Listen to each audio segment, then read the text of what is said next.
saveur divine. Cette bonne nouvelle du royaume sera prêchée dans le monde entier pour servir de témoignage à toutes les nations. Alors viendra la fin. Ce pain céleste vous est présenté par Immaculée Niraneza.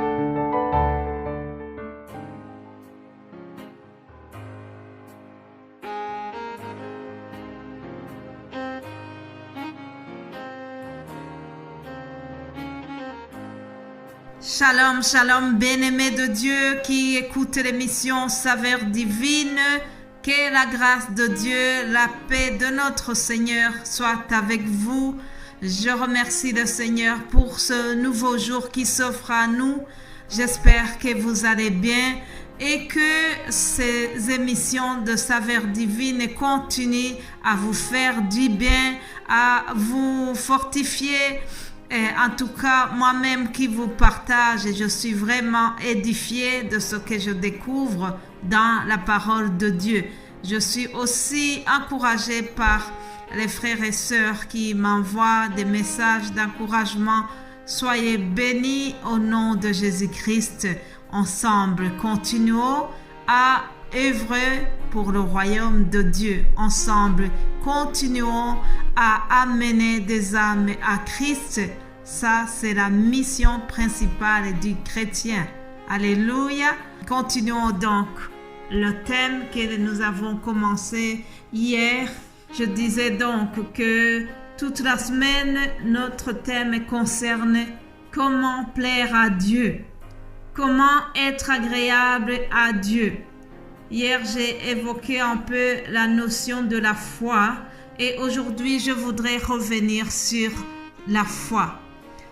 Hébreux chapitre 11, verset 6, nous lisons ceci. Or, sans la foi, il est impossible de lui être agréable, car il faut que celui qui s'approche de Dieu croit que Dieu existe et qu'il est le rémunérateur de ceux qui le cherchent. Je voulais que tu soulignes ce mot qui dit « Sans la foi, il est impossible de lui être agréable. Sans la foi, il est impossible de plaire à Dieu. » La meilleure façon de réjouir le cœur de Dieu, c'est augmenter notre foi. Vous savez, même les apôtres, une fois, ils ont fait une requête à Jésus-Christ. Ils lui ont dit, augmente-nous la foi. Alléluia. L'évangile selon Luc, chapitre 17, au verset 5, je lis ceci. Les apôtres dirent au Seigneur, augmente-nous la foi. Et le Seigneur dit, si vous aviez de la foi comme un grain de sénévé, vous diriez à ce sycomore, déracine-toi et plante-toi dans la mer, et il vous obéirait. Que Dieu nous aide, chers amis. Est-ce que nous avons suffisamment de foi? Est-ce que nous avons au moins une foi qui est comparable à ce grain de sénévé? Ça, c'est la taille que Jésus a donnée comme exemple. Mais il voulait souligner l'importance de la foi. En effet, c'est par la foi que nous devenons fils ou filles de Dieu. Galates 3, au verset 26, je lis ceci. Car vous êtes tous fils de Dieu par la foi en Jésus-Christ. Alléluia. Par la foi en Jésus-Christ, nous devenons les enfants de Dieu. Il n'y a pas un autre moyen par lequel tu deviens enfant de Dieu. C'est par la foi en son Fils Jésus-Christ. Alléluia. L'auteur de l'Épître aux Hébreux a parlé de la foi. J'aime beaucoup comment il a défini la notion de foi. Hébreux 11, verset 1. Nous disons ceci, « Or, la foi est une ferme assurance des choses qu'on espère, une démonstration de celles qu'on ne voit pas. » Alléluia, je répète, la foi est une ferme assurance des choses qu'on espère, une démonstration des choses qu'on ne voit pas. Alléluia. Mes bien-aimés de Dieu, pour que nous soyons agréable pour Dieu, nous devons avoir une foi stable, une foi ferme. La foi est une assurance. Elle est une certitude et non pas une formule de dire peut-être, probablement que. Non, dans la foi, il n'y a pas ce genre de formulation. La foi donc est une démonstration des choses qu'on ne voit pas, mais qu'on espère qui vont arriver. On espère qu'un jour Dieu va rendre l'invisible visible. Alléluia. Vous savez, chers amis, pendant 14 ans, Abraham n'a pas vu le fils que Dieu lui avait promis. Il a dû attendre pendant 14 ans, mais il a gardé la foi. Et un jour, Sarah fut enceinte. Sa femme, Sarah, est tombée enceinte dans sa vieillesse et il a eu le fils Isaac qui était promis. Amen. Parce que Dieu ne ment pas, chers amis. Dieu honore ta foi. Lorsque Dieu voit que tu as gardé la foi, il vient honorer sa promesse, quoi qu'il arrive, que ça soit venu tardivement. Sache que Dieu, lui, il n'est jamais en retard. Peut-être tu attends aussi une promesse qui date de plusieurs années. Je voudrais t'encourager et te dire, garde la foi. Garde la foi. Ne désespère pas. Dieu va répondre. Dieu va exaucer ta foi. Alléluia. Nous sommes justifiés par la foi. Nous sommes purifiés. Nous sommes fortifiés. Nous sommes encouragés par la foi. Alléluia.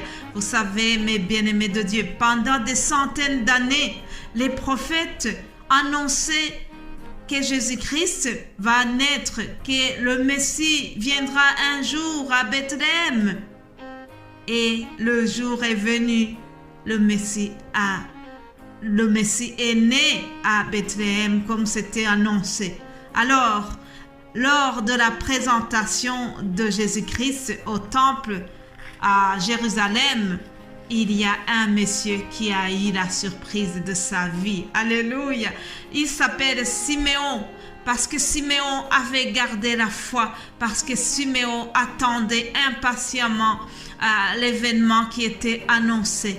Alors, lorsqu'on a présenté le petit Jésus dans le temple, Siméon l'a pris dans ses bras. Il était tout émerveillé et il s'est écrié: mes yeux ont vu mon salut. Alléluia. Mes yeux ont vu ton salut. Siméon a vu sa foi qui est récompensée.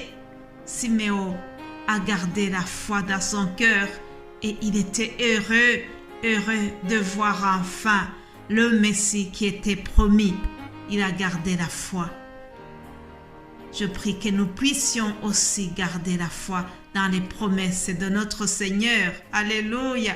Oui, chers amis, Jésus-Christ, lorsqu'il est remonté au ciel, il a promis qu'il va revenir. Il va revenir nous prendre. Alors, nous attendons qu'il revienne.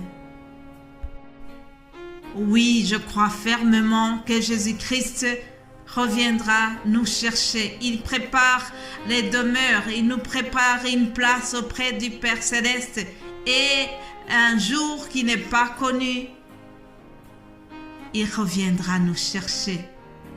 Oui, nous devons garder la foi. Gardons la foi qu'un jour nous le verrons au son de la trompette. Ah, c'est ce que la Bible nous dit. Au son de la trompette, il va nous enlever. Alléluia. Ça sera la démonstration des choses qu'on ne voit pas aujourd'hui, mais qu'on a espéré et qu'on continue d'espérer toujours. Gardons la foi. Alléluia. Dans l'Épître aux Hébreux, chapitre 11, nous avons ces héros de la foi, ceux qui ont gardé la foi. Abel, Enoch et Abraham, même Noé, plusieurs personnes qui ont eu une foi exceptionnelle. Sarah, Abraham et Rahab aussi. Il y a plusieurs gens qui sont cités. Par la foi, ils ont eu ce qu'ils pensaient, ce qu'ils attendaient. Par la foi, par leur témoignage, ils ont été agréables à Dieu. Alléluia.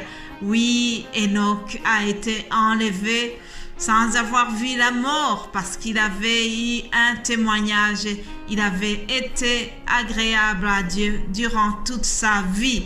Je prie que nous ayons un bon témoignage. Je prie que nous soyons vraiment agréables et que nous ayons une foi qui fait que le cœur de Dieu soit réjoui. Voilà, chers amis, demain, je vais continuer sur ce thème et je vous souhaite de passer une excellente journée et surtout, restez agréable à Dieu. Ayez une foi qui réjouit le cœur de Dieu. Passez une excellente journée et nous allons nous revoir demain par la grâce de Dieu. Amen.